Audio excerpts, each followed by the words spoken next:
Gabe Long, Yes. New Western. I'm in the office, New Western. I know you guys are going to New Office. That's right. But right now, we're your office, and I'm just interested to get to know not only you, but what it is that y'all do. I know you've been in Birmingham for a few years, and you're just crushing it. So doing a lot of deals, causing a lot of disruption, and that's not necessarily a bad thing. I mean, that can be a good thing too. So I just want to kind of get to the bottom of what's going on with New Western. Tell us about yourself. Tell us about New Western. Yeah, sure. Just a quick background on me. In terms of real estate, I started in 2008 in Atlanta as an appraiser. I got out of that after a few years and was a traditional real estate agent. I did some legal compliance for a larger firm as well. I found New Western in 2017 in Atlanta. I was one of their sales agents, acquisition agent, sales manager for a couple of years. And then I opened this office in 22. Okay. So we've been here for coming up on 3 years. In June will be 3 years. Wow. And the model's pretty simple. The base of it is I've got an acquisitions team. We find properties that are distressed. We will purchase those properties with our own internal funds, resell them to an investor for a slight markup. And we are volume based. We don't try to get rich on any single deal. We are here to provide opportunities. So right now we are providing 20 to 30 a month. These are local investors or out of state. I've got a sales team that meets with these investors, vets them, makes sure that we understand what they're looking to do. So at the base level, it's just inventory, but really, it's really a consultant style business where we're providing vendors as well. So we've worked with just about every hard money lender. We can tell you who can close on time, who can't. We've worked with a lot of contractors so we can get, and I feel like that's a huge variable for a lot of investors, in state or out of state, is getting the work done under budget on time, right? Contractors come and go, they take on too many jobs, right? And to have some sort of guidance from people that have their finger on the pulse of that stuff, people that are doing multiple deals with multiple investors using multiple contractors, we can really get a lot of vetted people in the right hands. Outside of that, it's the same with property managers, listing agents, whatever you need. We'd like to be that kind of resource. So for a new investor coming in, we can really help you from A to Z, find that deal, fund that deal, close it, fix that deal, resell it. Now, we're only going to get paid on that acquisition when you purchase the property from us, but we're relationship based, and we want to do multiple properties with investors over time. So we want to provide more than just here's a list of properties for you. Yeah. Right. So the model is just to call yourselves wholesalers is maybe diminishing what it is that y'all actually do, because you are wholesaling properties. Right, I mean, that's part of the business model. I mean, we don't hide from that or pretend to do anything else. We like to think we're the industry standard for that, though. I mean, we're going to take title to that property. We're going to walk every single property to make sure we've got a good idea of what's needed. We don't like to tell our investors what it's going to cost to fix it. You may see a lot of wholesalers throwing numbers out there. What we want to do is tell our investors, physically what's needed at the house: roof, kitchen, bathrooms, floor, to match these comps. And that investor tell us what it'll cost them, right? But yeah, I mean, the wholesaling aspect isn't something that we shy away from or try to hide. Yeah, we're going to resell that property. We're transparent with the sellers about it, transparent with the buyers about it. But again, we're not 5 states away slinging properties from our cell phone, right? I mean, we are elbows deep in these properties and know them intimately. And also we're all licensed. I mean, I'm a licensed broker. I feel like that helps. And I think that if it isn't already coming down the pipe, it will be. That I think that wholesaling should be a licensed sort of role or position. And so we since New Western was founded in 2008, we've always been licensed. I think that's highly important. It gives us the resources we need, but I think it also holds us to a higher ethical standard as well.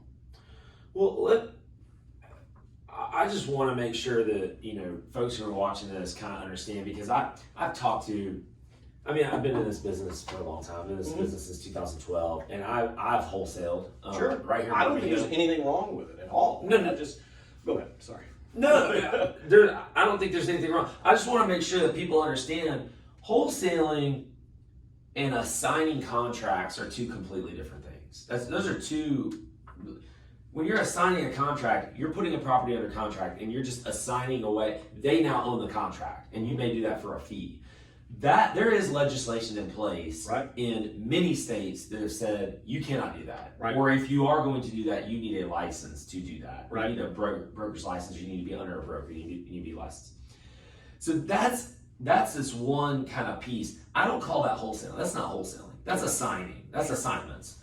Now, wholesaling, you can just take this word and apply it to anything. Right. Wholesaling is I'm buying something for one price and I'm reselling it for another price. Like Amazon. But the key word there is I'm buying something. Right. So you just kind of said, yeah, you're wholesalers, but you're doing it the right way. Right. I don't know that there's no pass-through funding here. We're not using our buyers' funds. I mean, we take title with our own money. And yeah, you're right. It's like with any business when you think of wholesale lumber or wholesale car parts, right? People purchase that inventory, resell it out of their. And I don't even necessarily know or believe that there's anything wrong with using buyers' funds as long as it's all disclosed to everyone. I think that's what I think that's the biggest thing is honesty, transparency. Yes. But taking title, you're using internal funds to buy these properties with the intent to resell them to investors, right? For the most part.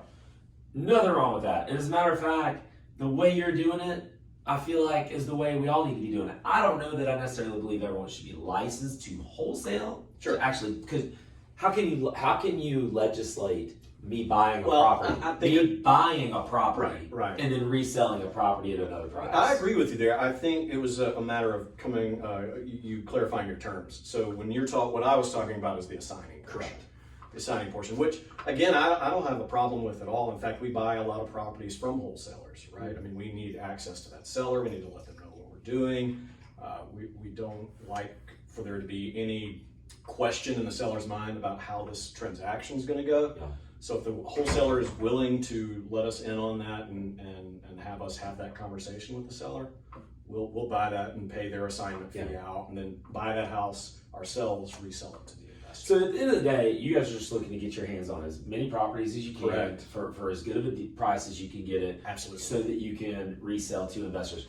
Who is your client? Who is your investor? Who's your avatar? Who's buying properties from you, Western? Gotcha. Yeah. Well, specifically in this market, I'd say there's a couple. The first is the out-of-state landlord.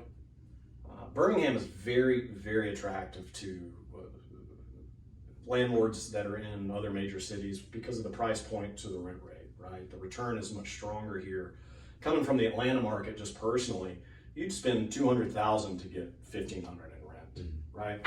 Here you can spend $80 and get that, right? Or $90 and get that. And that's including your rehab, right?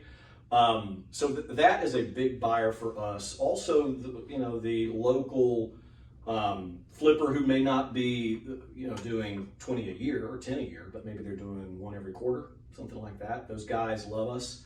Especially because we can bring them better contractors or new contractors as their contractors get overwhelmed taking other jobs. And also on the buy side for us, we work with a lot of listing agents when we're purchasing. So it's not our customer, but the person that we're actually acquiring from. Listing agents who come across a lot of properties that aren't ready for the market, right? Maybe you're distressed, a seller needs out of a bad situation. And you'll buy from the realtor. Yeah. And then absolutely, we'll work through that realtor. The realtor will represent that seller. It may be on the market, it may not be on the market. We really don't care if it's listed or not. For us, does the deal make sense? We love to help people out, and that's probably our biggest source right now is relationships with listing agents that come across sellers that need out of this kind of bad situation, a house, maybe they've inherited it or they're underwater or whatever it is. And we try to make it a win scenario for that agent, make sure they get paid their commissions, maybe on a house they didn't think would sell, right? And that seller who needs to be out from under that house, and then an investor who's gonna, pick up that property, renovate it, in a market that sorely needs inventory, unlock some frozen inventory, make it livable, make it affordable for, you put a house out there that's under 200,000. That's an affordable, renovated house for a family to move into in a neighborhood that needs it. Yeah. Well, that's kind of the mission that not just New Western, but me coming into Birmingham was one of the reasons I came. I saw that sorely needed here, and so many abandoned houses and beautiful housing stock and neighborhoods that need it. And you've got unmet demand where new builds really aren't going to meet that demand because new build can be so pricey that it's going to price out the folks that need a house. They have to be pricey because it's so expensive to build. I know, yes, absolutely. I mean, you can't blame the builders for it, right? It's the only way to make money in that business is to build the higher end. Yeah. Right? Or the only way that I know. I'm not a builder. So Yeah, no, and I'm not either, there. but I talked to plenty of them. So, you mentioned Birmingham. I want to ask you specifically about Birmingham, kind of what you're seeing. Obviously, we know we're in a rental market. This is a rental area. People come to Birmingham because they can get a better rate of return on a rental property than they could in, say, Atlanta or some of these bigger markets. What else about Birmingham is attractive to an investor? Maybe not just a buy and hold investor, but to someone who's looking to fix and flip. Sure. I think that there is areas of town. We're talking the Vestavias, the Hoovers, even some parts of Mountain Brook, in which there are still some dilapidated houses, and quite a few of them that need to be flipped. And the upshot of that is there's really nice equity in those areas. We're talking 500, 600, 700 more on the after repair value. So the local flippers, they're really targeting a lot of those areas. And then even outside of that, the areas that are coming up, or maybe not even coming up, but on that next tier down, still a lot of flippers. So an area like Irondale, great landlord market, but also incredible flip market. There's appreciation pushing from the southern side to the northern side there, and we're still finding properties at a really good price. Areas like Crestwood, I think Woodlawn, though a lot of people will disagree with me there, that there's a lot of potential there with, something like Woodlawn that's surrounded by some pretty high equity areas, has kind of stagnated a little bit longer than the rest, but that housing stock looks very similar to Crestwood. There's just the same amount of money surrounding it, and I think it's a matter of time before those areas, or that area is going to explode. So, I'm an investor as well. If it were me, I'd be buying holds there, waiting out the appreciation, and then put a nice flip rehab on it in 5 to 8 years. Yeah. So I don't know if that was a direct answer to your question, but yeah. No, well, Birmingham has just been kind of this interesting market. We've never really seen a lot of appreciation, and then over the past 4 or 5 years, it's like all of a sudden, and it's probably nationwide this way, but Greater Birmingham has just exploded with appreciation. Rents have gone bananas as well. So it's really just become this attractive area. It always has been, but now it's like you're almost priced out of some of these other markets to get any kind of return. You mentioned 200,000 for 1,500 in Atlanta. I feel like that'd be a great flip, or that'd be a great return in Atlanta. Oh, that's an incredible return. And to your previous question, in Atlanta, when I was doing this there selling, investors were thrilled with a 18, 20, 21% return on their investment. Here, it's 30, 35. So it can be. Yeah. It just depends. So I really like what they're thrilled with, right? Yeah. Well, typically the bigger the rate of return, the worse the area, right? Yeah, so sure. are you really getting the rate of return with some of these houses are really old? You're talking about going back to Woodlawn. I don't necessarily. There are pockets of Woodlawn that are just you can see they're surrounded by other houses that you could see a lot of potential there. And then there's just areas where it's just blight. It's just straight up blight, and I'm not going to sit here and pluck a house in the middle of all that blight just to get it broken into, and a lot of the fruits of my labor are going to go out the window there. So Woodlawn is interesting though. Are there any other interesting areas that you're seeing right now that you're paying attention to? Are there any specific areas that you target? Oh, sure. I'll tell you this, the demand usually guides where our acquisition team goes. And right now the demand is really pushing us towards Center Point, or that zip code at least, for the landlords. Not a whole lot of flippers, mostly landlords buying there. A lot in Bessemer right now, interesting enough, and that's some specific zip codes there. Irondale, So, we've always got demand for Shelby County, but that is a difficult, difficult for us to break into at a price that's attractive for investors. So we haven't done a whole lot of business there, though we have done some. But our issue isn't that we don't have demand there, it's that finding those properties at the right price. It's difficult. I think the sellers there are a little bit, the housing stock's a little bit nicer. And So they're not willing County, to let go. They're not willing to let go of it. Correct. And rightfully so. I mean, yeah. So Center Point area, the 35215 Roebuck area. Yes. You mentioned Bessemer. Is it 020, That's right. 022? 020. So you're 020 specifically. There's a lot of industry coming into those areas. So that's understandable. So when you're going out and and I'm going to ask you about marketing here in a second, but when you're looking at that from a marketing standpoint, you're going after 35215. You're just probably pulling buyers lists. Is that what you do? Pull sales, I should say, and want to see where people are buying. Is that kind of what you're doing? Or? Yeah, what we'll do is you're talking about where we want to purchase these properties or resell them, that sort of thing. There's a lot of analysis that goes into it. It is not just what the rent rates are doing or some particular formula where you back out the rehab and back out a return. You're absolutely right. We'll pull tax records from the last 3 months, 6 months, 9 months, pull out all the LLC buys with all the data on the house, and look to see the range at the type of house we're looking at what square footage, what purchase price per square foot, and then just do the eye test. What meets buyer expectation for this pocket, and then that's where we're going to look at pricing and back out what we're going to offer from there.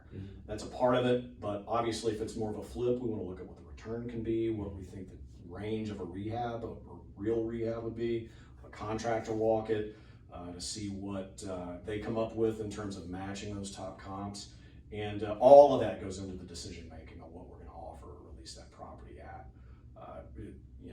It's not just what's the ARV, back out 30%, back out rehab, back out our 10K fee, and that's that. That's what it used to be when I first got started. Yeah, that was the catch-all formula, but it's a lot more nuanced. I think those kind of formulas. You hear a lot about the 1% rule or the 70% for a flip, that sort of thing. I think those are good heuristics to start with, right? If it passes that smell test, then you can dive deeper.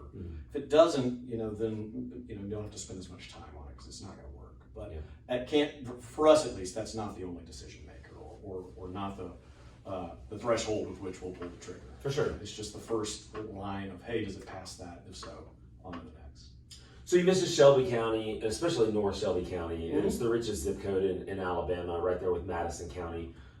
So understandably what you're saying as far as like the Greystones and just the Meadowbrooks and the Inverness, the Indian Springs, all these areas that are in North Shelby County are a lot more expensive areas. These are where people want to go to live, right? Right. What about more central and even southern Shelby County? Have you experienced anything with that, like the Columbianas and going further down Calera? And we've done a lot of flip plays in Calera and in those areas. We can break into those areas at a price point with still enough return. Even like Sylacauga, we've done some rentals over there. That's typically going to be someone, the investor that's wanting to buy that is usually either a landlord or it's someone who's doing flipping as extra. It's not they're not professional. It's not they're not looking for the high end, all of that. What they want is to go in. These houses, usually in say Calera or Alabaster or something like that, are usually in pretty good shape. It's not going to be a huge return on it, but it's also money versus time play. You can come in there in 2 or 3 weeks, get your floors in, get some countertops in, the HVAC and a roof, and it's ready for market, right? And they're going to make a nice return, but nobody's getting rich off that deal. But it's a good, safe play. And so those are usually pretty quick sellers when we get those. So you mentioned realtors. Realtors are going to be a source of your deals. How else are you finding deals? We really, whatever an investor can do, we do. That's the value we bring to a lot of investors, is taking a lot of that time and money off their plate. So we'll work with wholesalers. We'll go direct to seller. How are you going direct to seller? We do a lot of mailers, we do a lot of SEO marketing, and we do, those are the two main ones, really. We spend a lot of money on getting direct to seller. And also working with agents, property managers, anybody in networking. That's probably our second biggest is just networking. You know, it's even within our own investor base, we've bought properties that our investors come across, and maybe we'll just tell them, hey, you know, you found it, we'll pay you. Just talk to that seller, bring them to us, we'll pay you a fee at closing, we'll call, make it an assignment or whatever it is. Yeah. We do that quite often. That's awesome. A lot of our buyers turn into our buy sources as well. Yeah, for sure. I don't want to put you on the spot too much, so if you don't want to answer this, don't answer it. Or if you want to give me vague answers, it's totally understandable. I'll try to be as honest as I possibly can. Some people got, we got, kind of trade secrets here, and I get that. So just share whatever you feel comfortable with, or nothing at all. Well, now you got me on my seat. No, I'm just curious because you mentioned SEO and you mentioned direct mail. Mm-hmm. Which one's working better for you right now? Sure. I would say direct mail for now, but I mean it varies. Without getting too into the weeds on it, I will say that, I hadn't talked a whole lot about New Western. We're in over 50 markets nationwide. We have a large corporate apparatus that helps with all of this. So I don't have a whole lot of hands on that. What I do is provide the data and say, marketing team, go after these areas, and then they go after it. I'm more coaching the team, analyzing the properties as they come in, and making sure these closings are going smoothly, helping with our investors. So in terms of getting into the weeds on how we market, what's working the best, how often these mailers go out, what those we have a full MDR team in Texas as well that's handling all the incoming calls, passing on the good leads to my acquisitions team. So I couldn't give you a whole lot of trade secrets on that. No, it's good. So it sounds like, I don't know how familiar you are with the We Buy Ugly Houses. Oh, sure. And that model, the home investor model. Mm-hmm. It sounds a little similar to that. Yeah, I don't think it's too different. As far as the marketing goes. Exactly, where it's more centralized for them, I believe, as well. And speaking of HomeGo, we've bought a lot of houses from, not HomeGo, HomeVestors. We've bought a lot of HomeVestor properties from those guys. We've sold to a few of them, but I love them. I think they do good business.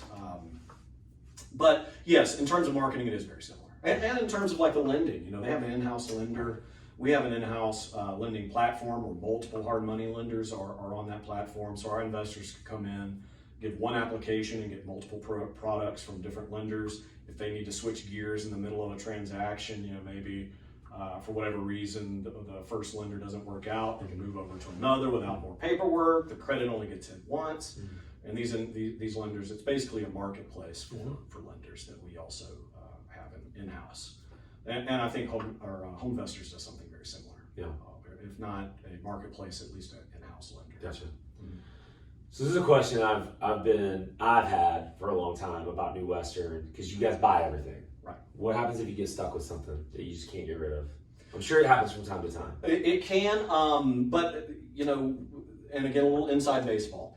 We are very upfront with our sellers. We have this inspection period in our contract that is tied as a marketing period.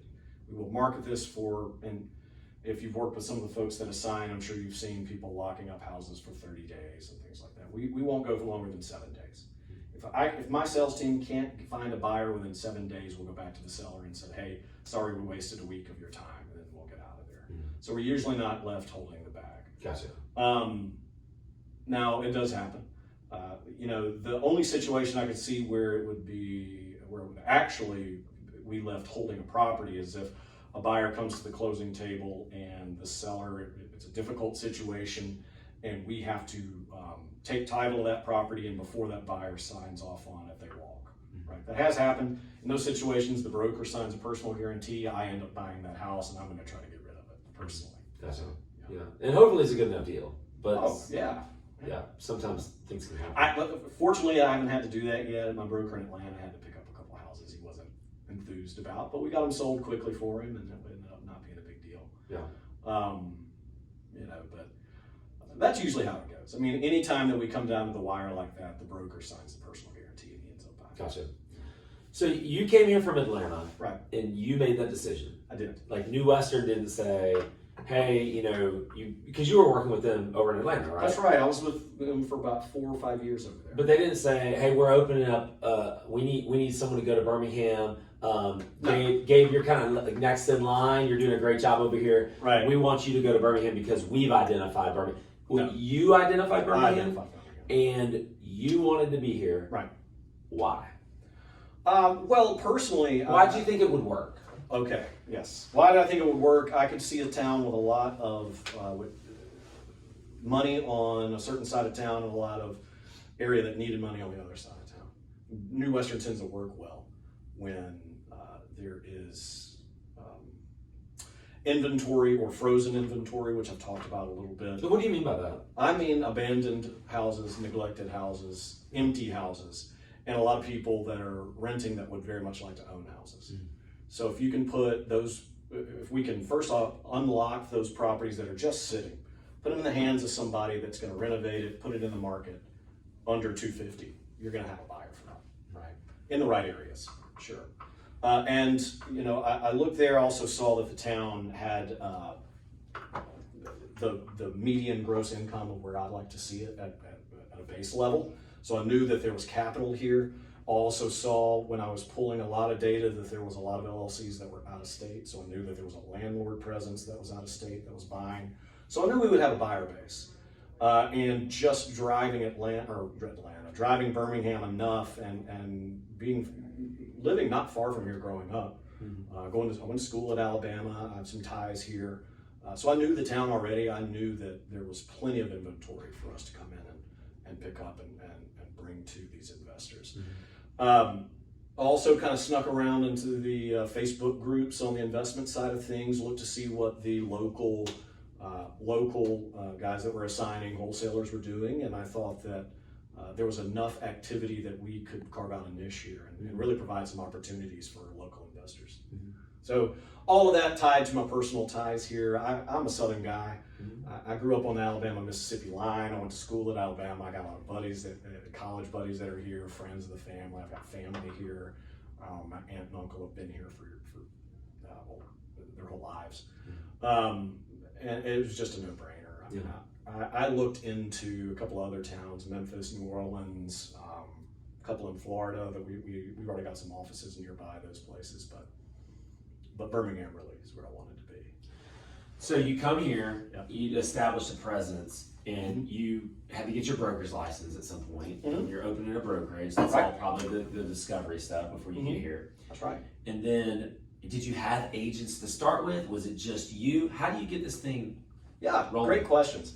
I came over with one guy from my Atlanta office. He helped me. He was only here for a year and a half to help open this office. His name was Austin.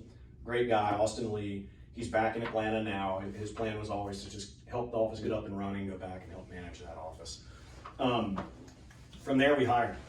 And you're hiring agents. You're hiring folks that already have their license, and they're either they come to you or you can target them. Yes. I know once upon a time, and I've done this, I'm sure you probably did it too, you can get on the Alabama Real Estate Commission website and just download a list of realtors. You can download the list and see who's new, see who's just passed their test. Right. You got all that data. I don't know. That's certainly part of it.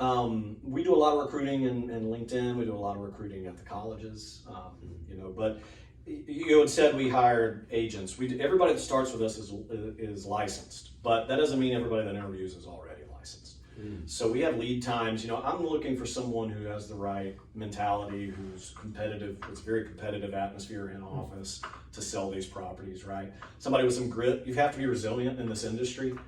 So it's a long, 2 to 3 levels of the hiring process, the selection process for candidates. And we will have them sign an offer letter with 2 to 3 month lead time to have them time to get licensed. So they don't necessarily have to be licensed before they start or before they sign their offer letter. But before they walk in the door and start doing business, they have to be licensed. In terms of recruiting, we are recruiting right now. So if you know anyone who's got some grit and is competitive, I'd love to talk with them. We're growing. We don't have enough people for the amount of demand we have right now. So what does that mean? Don't have enough people for the amount of demand? Like you've got your marketing base in Texas. Right. and they're just feeding you leads, Mm-hmm. qualified leads, somewhat Yes. qualified leads, and you've got a team of people who are Right. on the phones. They're sitting Mhm. there trying to lock these properties Right. up. They're trying to get good deals. They're Mhm. obviously sales skills come into play, which is what I want to talk to you about here in a second. Sure. But you have more leads than Right. folks who can actually work these leads. Is that what you mean? That's right. There's more properties to be had than I have acquisition agents for Wow. that can handle. And you have how many acquisitions agents currently? 6. As of February, I don't even know what today is. It's the 20th. The 20th. But yes, Looking and at I've this got, we like to have people in the sales role for an amount of time before we move them into acquisitions. I've got people that are ready to transition to that acquisitions role, but I need salespeople to fill in the gap, so that when now we have more acquisition agents bringing more properties, I need more sales agents to move. So talk me through that. How's that work? So Mhm. let's just say a lead comes in. Then where does it go? And then where does it go? And then where Sure. does it go? How does it get to the We're investor? talking on the acquisition side of an investor or All the way through. Sure. All right. Because I'm trying to understand your terminology. Yes, it comes from both sides, right? So say a lead comes in on the acquisition side. So an acquisition agent gets a property from corporate, or an agent sends it to them. It's going to go directly to that agent. They're going to analyze it. They're going to make the necessary calls, whether it's to the seller, the agent, or whatever the lead source is. They're going to go out to that property, walk it, typically with a contractor, with somebody that it's not on the New Western payroll, but we usually, these folks come in and give us quotes. They have the first shot at the bid when an investor buys it, right? So they're incentivized to come in and help us with this. After that, we're going to negotiate with that seller, or agent, or whomever that source is. Once we've got a price range that we're close on, they're going to bring it to me, and we're going to QC it, analyze it together. Usually as a team, we have meetings every Wednesday with the acquisitions team for properties that maybe they're confused on and want some feedback on. The whole team will give some feedback on that. And then from there, we're going to put that property under contract, market it, or hand it out to the sales team for them to start marketing and selling it. On the other side, for the sales side, their leads, we also have some warm leads coming in from corporate, but for the lion's share are created by the team itself. So they're either networking or online marketing, social media, Bigger Pockets, Facebook, that sort of thing. You probably, if you're watching this, I'm sure you've seen my guys everywhere, maybe even annoyed by how active we are. They're active. They're active. But that's the way, that's how we're a sales organization. Mm-hmm. That's who we are. Each sales agent brings in roughly 30 new investors a month. Whether it's in-state or out of state. And what I mean by bring them in is there needs to be a conversation about if that buyer's qualified, what they're looking for, their long-term goals, their short-term goals. We want to make sure we can put the right properties in front of them. Make sure our sales team understands what that buyer really is looking for. Once they've understood all of that, they also have the conversation about our process, how to buy from us, how we release properties, right? The contract, make sure there's no questions on that. First come, first serve properties versus occupied, where we have showings, all of these things, so that everybody has a good understanding of how everyone else works. Once that conversation's been had, that investor works with that sales agent, and that sales agent's going to bring that criteria, that buyer's buy box, to the acquisitions team and say, go find it. And so hopefully we can marry the two, Mm-hmm. right? Over and over and over again. For sure. So what's the process, the buying process? Because this is the interesting part to me. Sure. Because I'm not paying maybe some of the prices I'm seeing New Westerns putting out, but I'm not your target. I'm not probably your target investor. I'm looking to try to find the 60% myself. Sure. Well, that's the thing. That doesn't hurt our feelings at all. If you've got a buy source that's feeding you 60% deals, you better be buying. Yeah. Man. You better be buying. And it's a common misconception they see that because I'm sure a lot of people have worked with folks that do assign or things like that have seen it. We don't make $30,000, $40,000 on our properties. We are volume based. Our average fee on a deal, we call it a fee. It's not an assignment fee, but our average profit on a deal is between $8,000 and $10,000. And we do that on purpose because we want multiple deals. We want to price it right. Obviously, there are local guys like yourself and some of the other guys that have built up buy sources over a long a long career at doing this that are going to find deals cheaper than us. But again, we're here to try to find deals for the people that we're meeting with and having discussions with. Right. But to your point about the buy process, Yes. we release deals two different ways. One, if it's vacant, we can put a lockbox on it, come and go as we please. It's going to be first come, first serve. What do you mean by first come, first serve? First investor to put that property under contract at our price, it's theirs. We're not going to take offers on it. That's the price. So you put through your marketing channels, whether it's emails. I know the Facebook group is very active, by the way. Yes. Great Facebook group, by the way. And there's probably other ways that you market this thing, maybe even direct, text message, whatever it might be. First person that says, I want this deal at that price, I'm going to sign the contract, it's their deal. Sign a contract and a deposit. Okay. Well, so what's the deposit look like? It scales to the purchase price, but for 95% of our properties, it's $7,500. Okay. Held in escrow, applied to the purchase price at closing. Gotcha. Simple. Is it refundable? Like if something happens that I didn't like, or how does that kind of work? It's refundable if there's any title issues and we can't uphold our side of it. Right. But otherwise, but there's no inspection. There's no inspection because you've already inspected this thing. You've already had your opportunity to inspect it. If you choose not to inspect it, right, it's in the contract. I think we're upfront with everybody about it. Sure. Yeah. It's and we're not pushing anybody into this, right? It's let's get out there with your contractor. Let's get their quote. If the rehab checks out, let's put it under contract. Right? We're going to do the analysis prior. The training with the sales team is very, very structured, where the buyer needs to agree with the value, right? They need to see the return, or why are we going out to the house, right? They need to agree with the scope of work, at least on paper. If it's a full gut rehab, let's not take a new investor out there who's not going to be comfortable with that. So really, we're going to go out to this house with the investor, and if it's out of state, we're going to do a video with a contractor. Send them the quote and say, if this rehab checks out, are you ready to move forward? And the first investor to say yes to that, we want to make sure that they're comfortable with all that. What about offer? Maybe you're not necessarily getting your price that you've put out there. At that point, you take offers, or how does that work? Again, if it's what we don't like to do is go back to the seller and try to get some kind of price break. That's not what we like to do. So if it's been 2 to 3 days, again, we're going to market it for 5 to 7 days typically. We don't hold deals up for 15, 20, 30 days. I don't think that's fair to a seller. And if we can't get it done, that means we priced it wrong and we have some internal work to do. And I don't want to punish the seller over that. So we'll usually go back to the seller and say, hey, this is the feedback we're getting. Again, total transparency. It's the feedback we're getting. We got a couple of options. I can go and terminate, or if you're willing to take a 2 to 3K price break, we can get the deal done. It's up to you. And just put the ball in their court.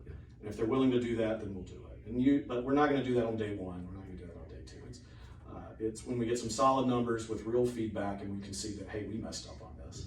We'll admit that. Go back but we don't want to go back and go to a seller and say, hey, I need 15, 20K off, right? After telling them that that we think this is the right price. So we would rather give them the option. We don't want to hold them up or say you have to do this. I've seen I've seen some crazy situations with some of these folks out here. Trust me, I think we all all house up for 60 days or something. I think we've all seen it's just some ridiculous stuff. Just awful. No, I don't agree with any of that stuff either. I do something very similar to what you just said. Here's the number where I think I can think. And first of all, I'm super transparent too. As a wholesaler, I've been doing this a long time. I still wholesale, not very often, but I still do it. Well, we'll buy them from you. Just send them our way. Might have to do that. Let's talk about that for a second too, because I haven't even mentioned that. And that's how I first heard of you. Is a wholesaler friend of mine kept asking him, how are you moving so many deals? Because he's really new. And I'm like, how are you moving? He's like, oh, New Western's selling my deals for me. Yeah. Who? What? He said it, the first time he said it, I just said, oh, okay. And then he said it again, like maybe a week or two later. I'm like, wait, who? Wait, what? What's happening? So this is like, I bet I could guess who it is. It's probably 2 years ago. Yeah. I bet I can guess. Tell me offline. Okay. But you will take other wholesalers' deals, yes, and try to make that work. So explain to me that process. Say I'm the wholesaler, I got this property under contract. Maybe I tried through my marketing channels for a couple of days. It's usually how it goes. And I can't get anything going, and I'm going to come to you, Gabe. Right. I need help. I can't sell this thing. Right. Help me. What are you going to have me do, or what do you? Sure. What's that look like? The first, what's going to happen is the analysis. We're going to look at that deal and say, well, first off, we're not priced correctly, and we probably need to go back to the seller. Secondly, we're going to need access to that seller. We're not going to cut you out of anything. Relationships are more important than any single deal. How do you assure that happens? Relationships. I mean, there's no contract in place. There's nothing in place. When they assign to us, we'll be able to do it. And in our assignment, it says that. When we draft our own assignment for them, when they assign their property to us, it's in that. But before that, and we may even get that assignment in place prior to us talking to that seller. But all we want to make sure is that this wholesaler is not going to go back and try to kick that seller in the pants on price to up their fee or something. And we don't want any of that.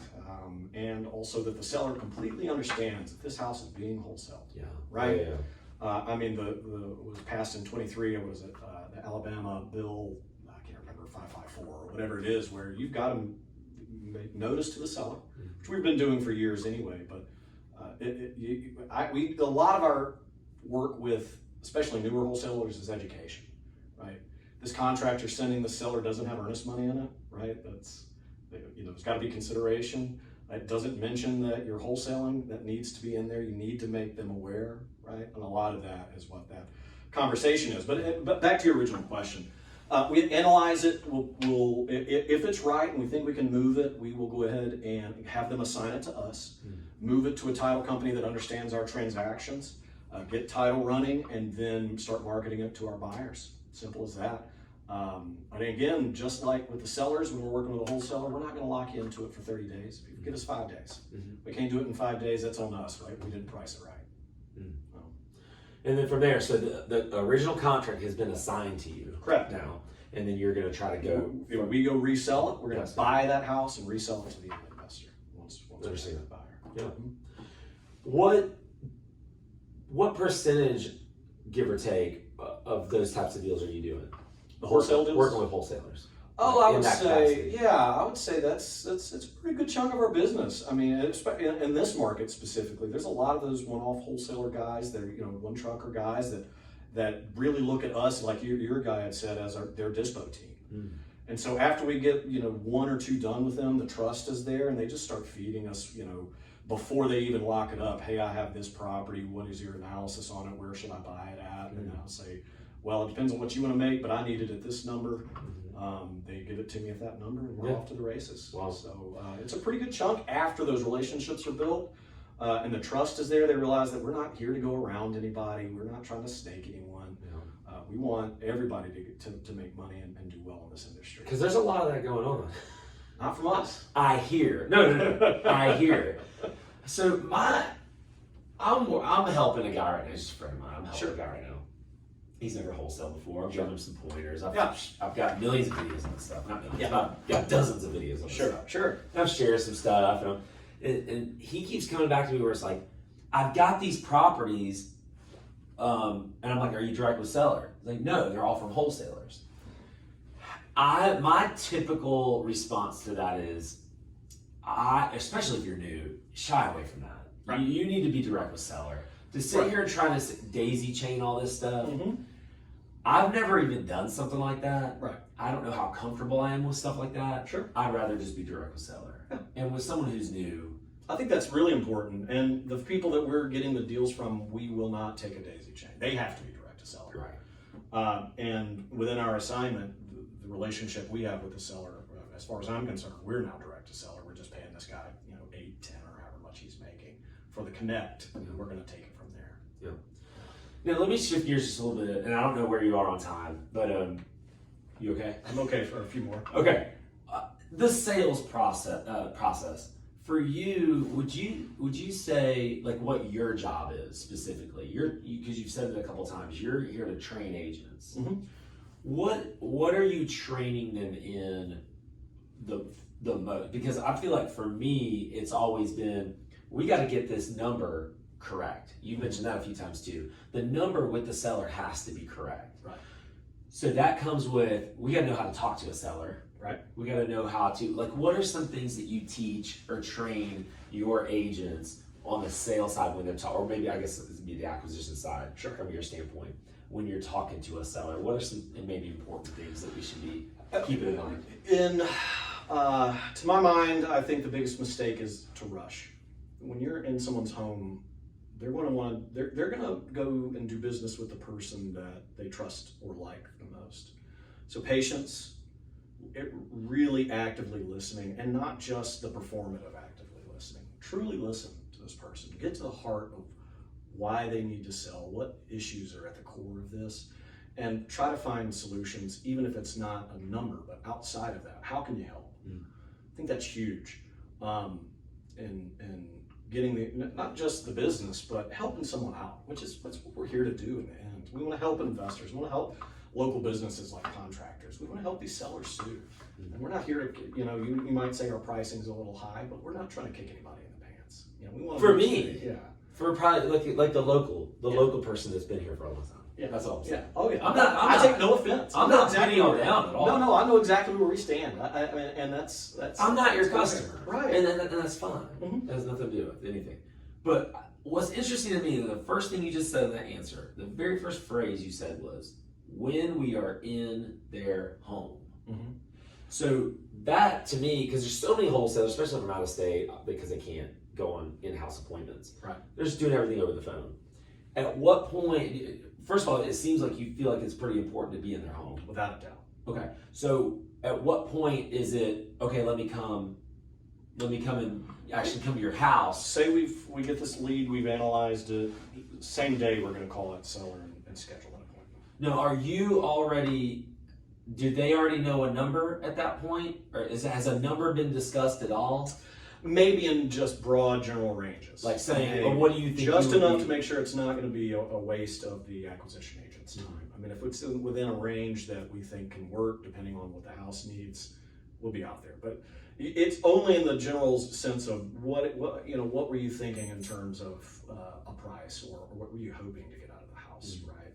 right? And if it's way off, we may have a second conversation to see, if why they think it's that number. But in the end, if it's close enough, like it depends on the price range, what that tolerance is. But that tolerance is going to be much different for a $300,000 house than for a $40,000 house. But if it's within that tolerance, we want to get in front of them. Mm-hmm. We want to sit down with Why? them. Well, I think again, you have to build trust if you want to do business with people, and that's on when you're working with investors or working with sellers. And that trust comes from sitting down, listening, and understanding. That's why our investors, we're going to meet with all of them, whether it's on the phone, in person, or virtual, to understand them and build that trust. That hey, we're not just another guy on the phone, like you were saying, from 3 states away. Like we want to make sure that we have a solution that helps you, and it's a win across the board for you, for us, for the investor, and ultimately for the homeowner who's going to buy that house down the road. And this is what you spend the majority of your day doing, teaching? A lot of that. Acquisitions team typically have been in the role a lot longer than the sales team. So I train with the sales team on Tuesdays and then daily, right? I mean, it's in and out all day. For the acquisitions team, it's a little more hands-off. We come together to talk about specific issues, and also I train on this kind of stuff once a week rather than just all day, every day with the sales team. The sales team's newer, they need a little more guidance, but they're doing a great job. Yeah. So You like Birmingham? Like being here? Yeah, I loved it. Love being back. We live not too far from here, and for the first year I was here, I lived downtown in a little apartment while my family was moving over and stuff until we found a house. Loved the downtown life. When I was in Atlanta, we lived in the city, so I loved that. But my daughter's getting a little older. We wanted to experience suburban life for a little while, so we're out in the suburbs now. Loving it. Yeah. Is New Western, because you mentioned they've got 50? I think we're at 53 offices now. 53 offices nationwide. Nationwide, yes. Because I've never heard of New Western. Yeah. Until 2 years ago. Yeah, when I heard about that you were here. A little stealth startup, right? But you said since 2008, though. 2008 in Texas, that's right. Started there. We do a sort of a boom or a stair-stepped growth. So we spend 2 years with explosive growth, throwing everything at the wall. Then the next 2 years shoring everything up, and then another 2 years of growth, and then another 2 years of slow down. Make sure we have all the pieces in place, corporate, in-house. Do we need to update our software? Do we need to update our operating procedures? Everything. Once we get that everything settled, then it's time for our next phase of growth. Why will New Western be in Birmingham in the next 5 years? Why will it be here in the next 5 years? Well, I would say I think that you had mentioned the appreciation. I don't think we're done with that. I think there's more eyes on Birmingham now than there were 5 years ago. I don't think that trend's going to change. I don't think the political climate or the market is really going to affect what landlords are buying here. And I see the flipping becoming more democratic, and that more and more people will be able to flip here as the appreciation happens. So right now, there are specific areas in which you can make a really good return. I think those areas are going to open up, and you're going to see more and more areas in which a nice return is very possible. So that's the long answer. The short answer, New Western will be here in 5 years, because I'll be here in 5 years, and I ain't going nowhere. I'm here I love this town, I love this business, and I love this work. So I'm going to be coaching folks, and hopefully, I've talked a lot about opportunity for our investors, for sellers, but for what's really key to me is the opportunity for my team and what I can provide for them. And as long as there's opportunity here for them, I'm going to be here to try to push that. Yeah, that's awesome. Thank you for doing this, by the way. Thank of course. you for adding value to our community, the Alabama real estate investor community. How can people get a hold of you? How can people get on a buyer's list? What's the best way to get in touch with you guys? Well, I think the best way would be to reach out to one of my sales agents or myself. My phone number, can I just say it here? I don't care. 678-787-4766. I know that's an Atlanta number. I've been using it for a lot of years, so I haven't changed it, but I'm local here. You can also check us out at newwestern.com/marketplace. We have an online marketplace, shows all of our properties that are available once you've spoken to one of our agents to get access. But again, we don't just freely give out our property addresses or anything like that, because of what I said earlier. We want to have that conversation, get that relationship started before we start slinging addresses at people. So. And I'll tell you, just from being on the email list, they're slinging addresses at you. There's a lot of property, a lot of activity, and congratulations on everything that y'all done here in Birmingham. We appreciate you being in Birmingham, because I think you're adding value. You're not just coming in here and just, like you said, tying up properties, just screwing over a lot of people, which a lot of these wholesalers have been doing for a very long time. So it's nice to have someone in here taking responsibility for what they're doing. You're a broker, you're a brokerage, and you have sales agents, and all that means a lot. Yeah. Well, again, I think wholesaling and assigning properties, or however you want to frame it, can be a really huge net benefit to the investor base and to a community. But there has to be standards, and we like to think of ourselves as that standard, and we're always trying to get better. And I implore anyone who's ever worked with us, if they have any issues or questions, just reach out to me. I'm happy to answer. I'm happy to learn. I'm happy to get better. Awesome. Thank you, Gabe. Gabe Long, New Western. Make sure you get in touch with him if you need a property. See you guys. All right.